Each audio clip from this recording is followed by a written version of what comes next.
How far away are they? How long will it take me to reach them? These questions can be answered if you can judge distance.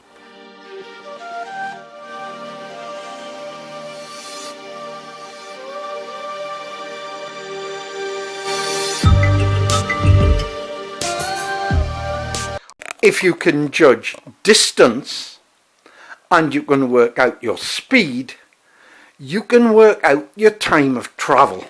The basis for this is judging distance. Judging distance can be learnt, but it must be practiced continually or the skill will be lost. The basis of the whole system is knowing what 100 meters is, knowing it by being able to pace it, how long it takes to travel 100 meters, and what objects look like at 100 meters. Outside my house I have paving stones. Each paving stone is 60 centimeters wide, so 166.6, well, let's call it 167, paving stones equals 100 meters. It's important that this measurement is accurate, because even half a centimetre will make a big difference over 100 metres. Find a suitable landmark, in this case a lamppost, and then count off 167 flagstones. Stop, turn round and see what it looks like. Once you've accurately plotted 100 metres, it's now the time to walk it again and again till you get an average of the paces that you need. So you've worked out your pacing for 100 metres on the flat. Great. Everything will be dead easy. No. The length of stride and therefore the number of paces will change depending on the slope and the amount of weight that you're carrying and also how you're carrying it. The surface you're walking on will also have an effect on the number of paces you need to cover 100 metres. Find a hill and accurately plot 100 metres, even if you have to count the paving stones. Make a record of the start and the finish, and as before, walk it many times uphill and downhill, noting the number of paces each time. Then average it out once again. Going downhill on a flat slope usually means that you take fewer paces. In this case, over 100 metres, 1.5 paces less. Going uphill, you will shorten your pace, and over this 100 metres, the pace count increases up to 66. As the slope increases, the change in pace length will be more pronounced.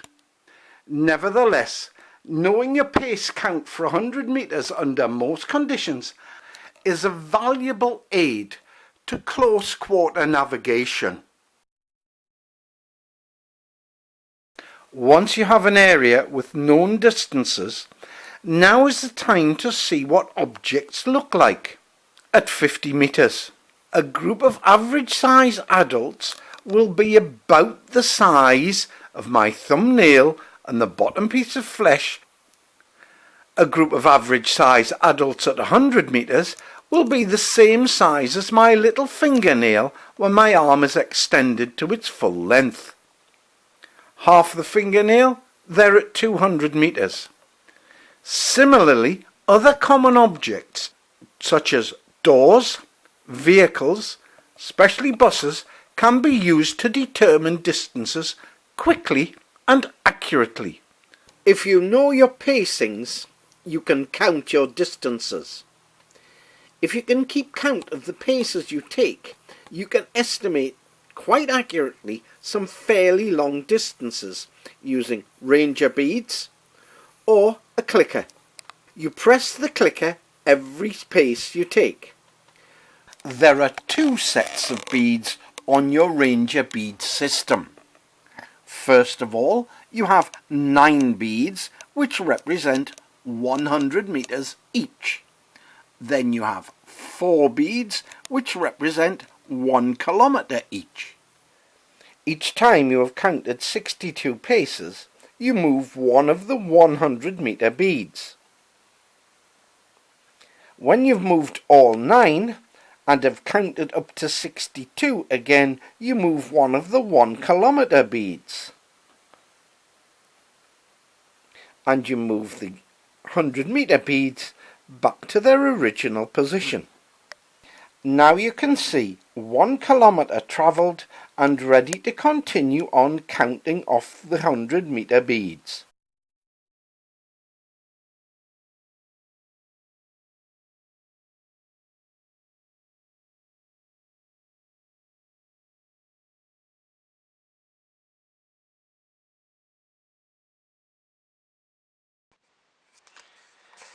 If you do not have access to Ranger beads, then a knotted cord through a buttonhole can be used for recording the same data.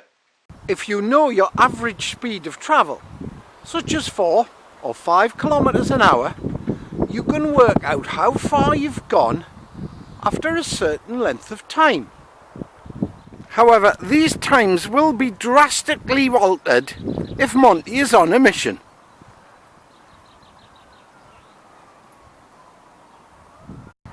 Using pacing, appearances and time taken to get from A to B will help you work out the distance. This is only approximate, but it will help you reduce the circle of uncertainty, which makes navigation much easier and more accurate.